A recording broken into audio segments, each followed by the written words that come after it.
สบายดีสบายดีและสวัสดีพ่อแม่พี่น้อง FC กันเบิดสู่ขู่สู่คนไม่ว่าสิเป็น FC ทางฝั่งไทยฝั่งลาว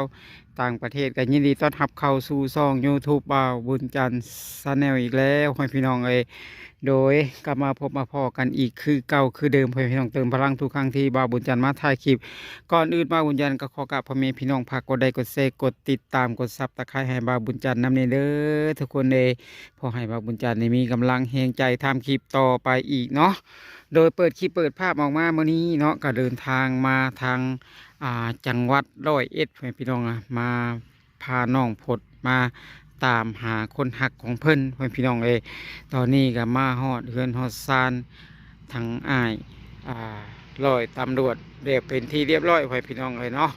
โดยทางอ้ายเพิ่นนี่ก็เป็นคนราชการพ่อแม่พี่น้องเป็นเจ้าหน้าที่เนาะ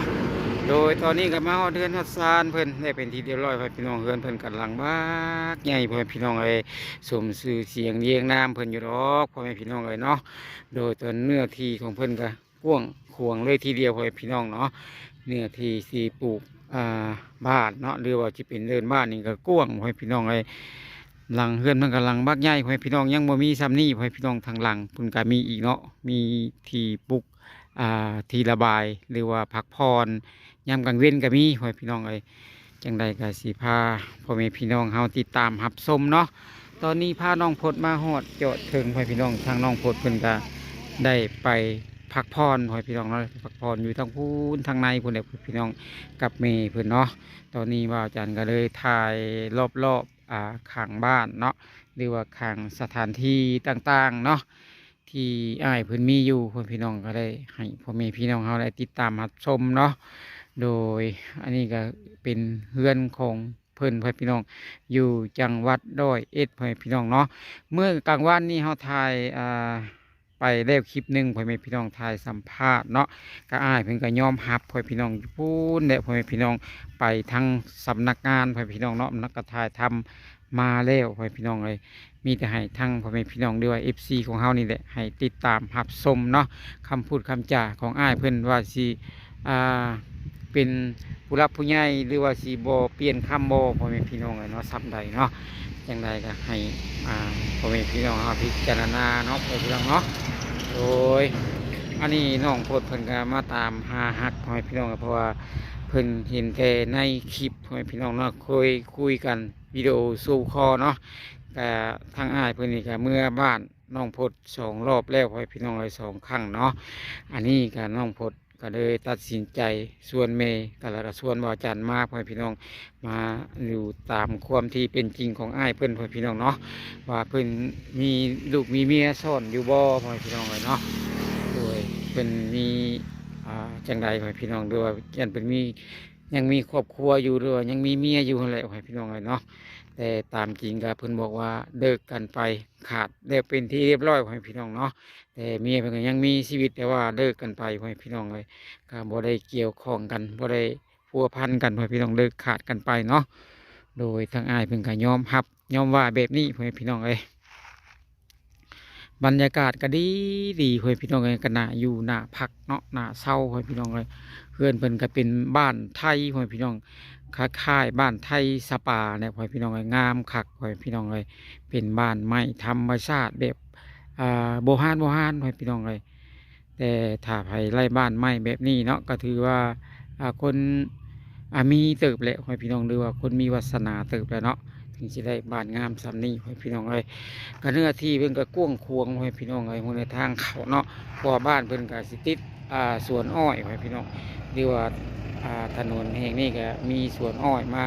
ก็สิเป็นบ้านนอกบ้านนานี่พ่อแม่พี่น้องเนาะเพราะว่าเพิ่นบ่ได้อยู่ในเมืองพ่อแม่พี่น้องเนาะก็อยู่บ้านนอกบ้านนาอยู่ในชานเมืองแล้วพ่อแม่พี่น้องเนาะอยู่ชานออกมาทั้งแถวบ้านนอกทั้งสวนอ้อยพ่อแม่พี่น้องบ้านอ้ายตำรวจตำรวจพ่อแม่พี่น้องเนาะโดยทางน้องโพดนี่ก็เข้าไปในสำนักงานเลยเป็นที่เรียบร้อยแล้วพ่อพี่น้องไปกับเมย์เพื่อนเนาะกับบ่าวจันเนาะแล้วก็กับอ้ายเพื่อนพ่อพี่น้องกับอ้ายเพื่อนพาเข้าไปสำนักงานตำรวจแห่งชาติแล้วพ่อพี่น้องเนาะสำนักงานก็คือว่าสำนักงานอยู่จังหวัด101พ่อพี่น้องพ่อ พ่อแม่พี่น้องอันนี้ก็บ่จะเงได้ถ่ายทำบรรยากาศทางเฮือนเพิ่นให้พ่อแม่พี่น้องทางฝั่งไทยฝั่งลาวก็ดีเนาะบางคนก็รอรุ่นรอติดตามชมอยู่ว่าน้องพดมาเบิ่งเฮือนเบิ่งซานอ้ายเพิ่นมื้อนี้เนาะว่าสิได้เห็นบ่ให้พี่น้องก็เห็นได้เป็นที่เรียบร้อยให้พี่น้องเนาะทางน้องพดตอนนี้ก็เมารถพ่อแม่พี่น้องเอ้ยมีเมารถขี่นิดๆน้อยๆก็เมารถโอ้ยคุณนายเอ้ยเมารถเนาะเพราะว่ากินหยังกับบ่ได้พ่อแม่พี่น้องเอ้ยกินหยังก็หักก็อ้วกเนาะโดยก็เลยบ่ได้อัดคลิปน้องเลยพ่อแม่พี่น้องมีแต่ถ่ายรอบๆข้างสถานที่ให้พ่อแม่พี่น้องได้รับชมกันซื่อๆพ่อแม่พี่น้องเลยเนาะจ้ะก็แต่เพื่อนเพิ่นก็ถือว่าคักพ่อแม่พี่น้องเป็นบ้านไทยเนาะบ้านไทยสปาเลยพ่อแม่พี่น้องเลยบ้านไทยสปาเนื้อที่ของเพิ่นนี่ก็ลายอ่าไร่พ่อแม่พี่น้องเลยคือว่าประมาณเพิ่นบอกว่า6-7 ไร่เลยพ่อแม่พี่น้องเนื้อที่ที่ปลูกบ้านปลูกซองเพิ่นพ่อแม่พี่น้องมาเบิ่งร้านนี้พ่อแม่พี่น้องแฮงงามพ่อแม่พี่น้องเลยอันน่าสิเป็นบ้านดินบ้านทั่วไปคือบ้านเฮานี่เนาะพ่อแม่พี่น้องอาจสิเป็นอาจสิเก็บของหรือว่าใช้ตู้เย็นตู้หยังประมาณนี้แหละพ่อแม่พี่น้องทำบ้านแห่งนี้เนาะอันนี้บ้านเพิ่นขึ้นอยู่ขึ้นพักพ่อแม่พี่น้องเลยนะเป็นจอมอีกพ่อแม่พี่น้องโอ้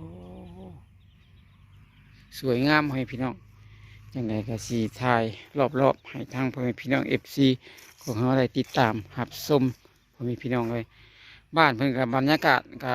สดชื่นดีพ่อแม่พี่น้องซุ่มเย็นดีเพราะว่ามันบ่ได้ร้อนพ่อแม่พี่น้องเลยเพราะว่าเย็นเนาะโอ้พุ่นน่ะหน้าที่แม่ยายเพิ่นพ่อแม่พี่น้องเลยนี่ก็สิไปว่าวน้ำเอื้อยก่อนเนาะจ้าสบายดีเอ้ยสบายดีอ๋อเป็นไรคือไอแท้เนี่ยมาฮอดบ้านลูกเขยบัดไออุ้ยอืมมาอะไรจะคืนเนี่ยมาอะไรจะคืนเนี่ยคืนหนึ่งอืมนี่เป็นคืนนี้ของน้องพดพ่อแม่พี่น้องเอ้ยแม่ของเพิ่นเนาะเฮ้ยได้มาเห็นเฮือนเห็นซ่านเพิ่นแล้วเชื่อหมายเขาเอาว่าเฮือนเพิ่นอย่างนี้แม่นวะอ่าเอายังบ่ฮู้คือกันแต่ว่าเพิ่นพามานี่เนาะมื้อนี้เนาะแต่เมื่อคืนนี้บ่ได้นอนนี่บ่เมื่อคืนนี้นอนใส่นอนโรงแรมอืมแต่มะเร็งเพิ่นว่าเพิ่นสิพานอนนี่แต่ทางแม่เพียงนี่สิบ่นอนสิไปไหว้พระเอาไหว้ธาตุพนมบ่โอ้สิไปกลางคืนเลยอืมเพราะว่ามื้ออื่นเช้าแล้วเฮาก็เที่ยวแล้วก็สิได้กลับง่ายเนาะถ้าเฮาไปมื้ออื่นนี่อาจสิอยู่หลายมื้อเนาะค่าใช้จ่ายของอ้ายเพิ่นนี่ก็สิเปลืองกว่าอีกเนาะก็เกรงใจเพิ่นแม่นบ่แม่นความเกรงใจเนาะจังซั่นก็เฮาทางเฮานี่ก็มาเห็นเพิ่นเห็นซ่านเพิ่นเป็นที่เรียบร้อยแล้วเห็นคักแล้วเนาะเป็นไงน้องพดตอนนี้ยังเมารถยังบ่เช้าบ่ยังเวียนอยู่โอ้ลูกไล่แล้วอืมไปอาบน้ำไปอาบบ่อาบแต่ว่าเป็นไงมานี่เมื่อยบ่เมื่อยบ่เมื่อยบ่มานี่เมื่อยบ่บ่ได้เมื่อยปานใดคือว่าบ่มีเสียงซะ เดี๋ยวจะมันเป็นอะไร เคยเป็นแน่ใจโอ้ตื่นเต้นบ่เคยมาเนาะโอ้ไปได้บุกไปฮอดถึงสำนักงานมื้อนี้เป็นไงไปสำนักงานมื้อนี้ เพราะว่าดีใจอยู่ไปแล้ว อืม ให้เห็นเจ้าคนที่ว่า โอ้โดยตอนไปสำนักงานก็บ่มีปัญหาหยังแม่นบ่โอ้มานี่ก็ยังบ่ได้มีปัญหาหยังดอกเนาะแต่ก็ว่าพอประมาณเนาะโอ้ก็เห็นสำนักงานแล้วก็เพิ่นคือคำเพิ่นว่าบ่คือคำเพิ่นว่าเพิ่นเฮ็ดงานแบบใดคือบ่ สมควรอยู่ สมควรที่เพิ่นว่ามาเนาะ สมควรว่าอยู่ อืม แต่ผลสุดท้ายว่าผมมีมาได้เห็นตัวจริง อืมเอายังบ่ได้ถามเพิ่นบ่ว่าเป็นเมียเพิ่นนี่ได้จังไดถามเพิ่นได้ยังเทื่อก็บ่แม่นก็มีได้เมียจักเทื่อแม่นจริงแต่ว่าจักเทื่อเขาก็เลิกลากันไปแล้วประมาณนี้แต่อยากสิเฮ็ดหยังก็ต้องให้น้องพลนี่สืบถามเบิ่งคักๆเนาะแม่นบ่ต้องสืบถามเบิ่งก่อนเนาะก่อนสิลงมือหยังกันเนาะเพราะว่าเฮาไล่มาเบิ่งตัวจริงเสียงจริงแล้วเนาะ เราก็ต้องเบิ่งก่อนเนาะถ้าเราตกลงปลงใจไว้ก่อนมันก็มันอาจสิบ่คักนะเนาะแม่นต้องอยากให้ฮู้ก่อนเพราะว่าคนผู้นี้มีเมียอยู่บ่ประมาณนี้นะเนาะโอเคโอเคไว้พี่น้อง ใจแล้วจนมักใหญ่นะ แม่นลูกเราก็ใหญ่แล้ว แต่ว่าเมียเขาน่ะมีอยู่แล้ว แต่ว่าบ่ฮู้ว่าเขาสิเลิกกันหรือว่าแยกกันอยู่บ่เดือนแบบใดเนาะอันนี้ก็ต้องให้น้องพดเพิ่นถามเนาะโอเคโอเคเพื่อนพี่น้องเอ้ย เนาะ จ้าอันนี้ก็จะใส่ก็รักแม่ แม่นอันนี้ทางน้องพดเพิ่นก็อยากฮู้เนาะอยากให้น้องพดถามเองเนาะเพราะว่ามันสิได้ฮู้กว่าทางเฮานี่เพราะว่าเฮานี่ถ้าถามไปเพิ่นบอกว่าบ่มีนี่ก็เฮาบ่ได้เป็นคนอยู่น้ำเพิ่นแม่นบ่เนาะโอเคจังไดครับพ่อแม่พี่น้องเอ้ยโอเคพ่อแม่พี่น้องยังไงขอขอบบุญขอบคุณขอขอบคุณขอบใจหลายๆเนาะที่สี่นำทางมาพ่อแม่พี่น้องมาจนหอดบ้านอ้ายดอยตำรวจพ่อแม่พี่น้องเลยมาหอดจอดถึงก็เพิ่นก็ต้อนรับดีอยู่พ่อแม่พี่น้องเลย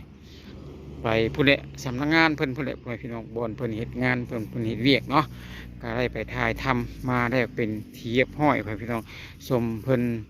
ไปซาไปลืออยู่บ้านเฮาอยู่พ่อแม่พี่น้องงานการของเพิ่นเนาะก็เห็นกับหูกับตาแล้วพ่อแม่พี่น้องเลยจังไรก็ขอบมุกขอบใจขอบบุญขอบคุณทางFCที่คอยติดตามชมส่องบ่าวบุญจันทร์มาตลอดเนาะก็สำหรับคลิปนี้เนาะบ่าวบุญจันทร์ก็สิจบไว้สำนี้ก่อนพ่อแม่พี่น้องเลยคอยเจอกันในคลิปหน้าเนาะว่าผิดพลาดประการใดก็ขอโทษขออภัยกล่าวคำว่าสบายดี